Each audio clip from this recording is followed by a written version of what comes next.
From now on, I'm quoting an open letter from God.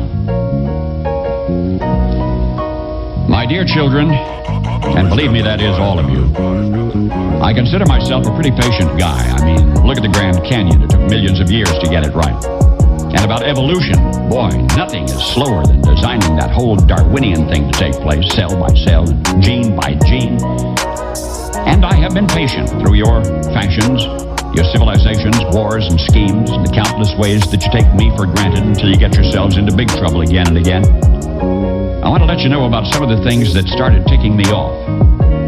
First of all, your religious rivalries are driving me up a wall. Enough already. Let's get one thing straight.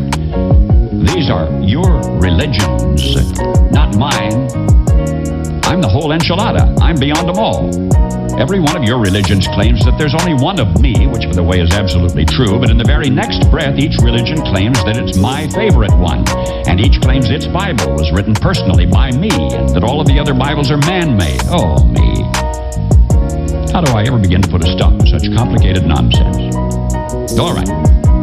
Listen up now. I am your father and mother, and I don't play favorites among my children. Also, I hate to break it to you, but I don't write. My longhand is awful, and I've always been more of a doer anyway. So all of your books, including those Bibles, were written by men and women. They were inspired men and women.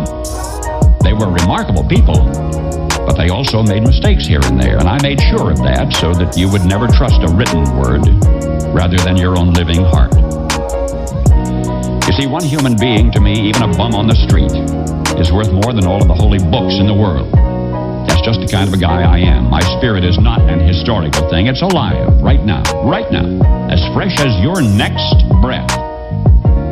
Holy books and religious rites are sacred and powerful, but they are not more so than the least of you. They were only meant to steer you in the right direction, not to keep you arguing with each other, and certainly not to keep you from trusting your own personal connection with me. Which brings me to my next point about your nonsense. You act like I need you and your religions to stick up for me or win souls. For my sake, please don't do me any favors. I can stand quite well on my own, thank you. I don't need you to defend me. I don't need constant credit. I just want you to be good to each other. And another thing, I don't get all worked up over money or politics, so stop dragging my name into your dramas.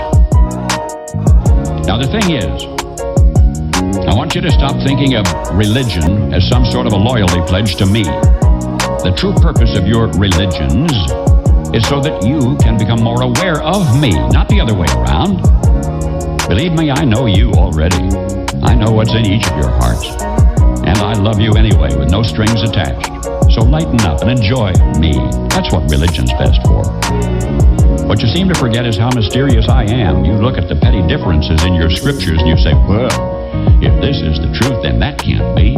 But instead of trying to figure out my paradoxes and unfathomable nature, which, by the way, you never will, why not open your hearts to the simple common threads of every religion? You know what I'm talking about. Play nice with each other.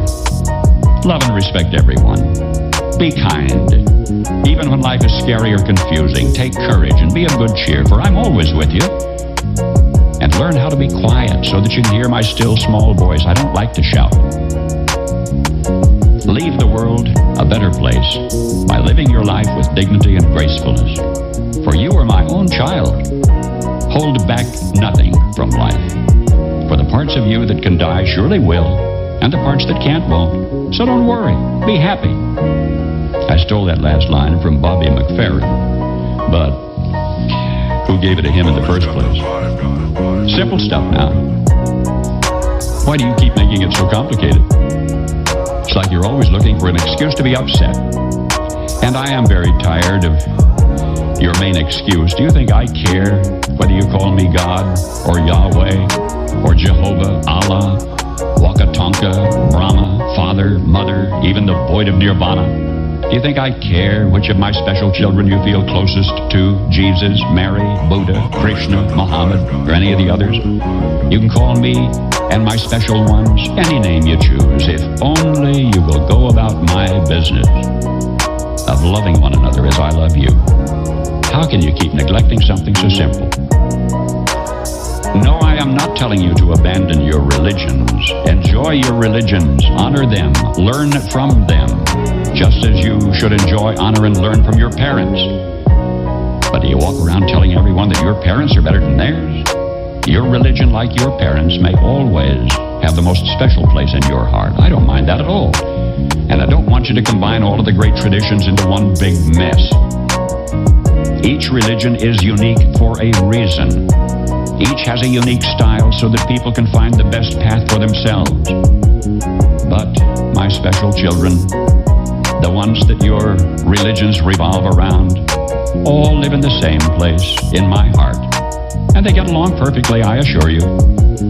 The clergy must stop creating a myth of sibling rivalry where there is none. My blessed children of earth, the world has grown too small for your pervasive religious bigotries and confusion. The whole planet is now connected by air travel, satellite dishes, telephones, fax machines, rock concerts, diseases, and mutual needs and concerns. Get with the program.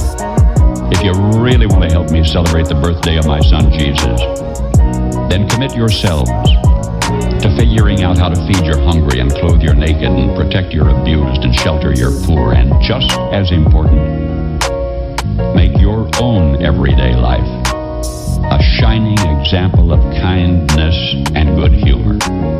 I've given you all of the resources you need if only you abandon your fear of each other and begin living and loving and laughing together. Finally, my children everywhere, remember whose birthday you honor on what you call Christmas Day, December 25, and the fearlessness with which he chose to live and die. As I love him, so do I love each of you. Now, I am not really ticked off. Not really. I just wanted to grab your attention because I hate to see you suffer. But I gave you free will. So what can I do now other than try to influence you through reason, persuasion, and a little old-fashioned guilt and manipulation? After all, you know, I am the original Jewish mother. I just want you to be happy. And I'll sit in the dark. I really am, indeed, I swear, with you always, always. Trust in me. Your one and only God. End quote. Paul Harvey. Good day.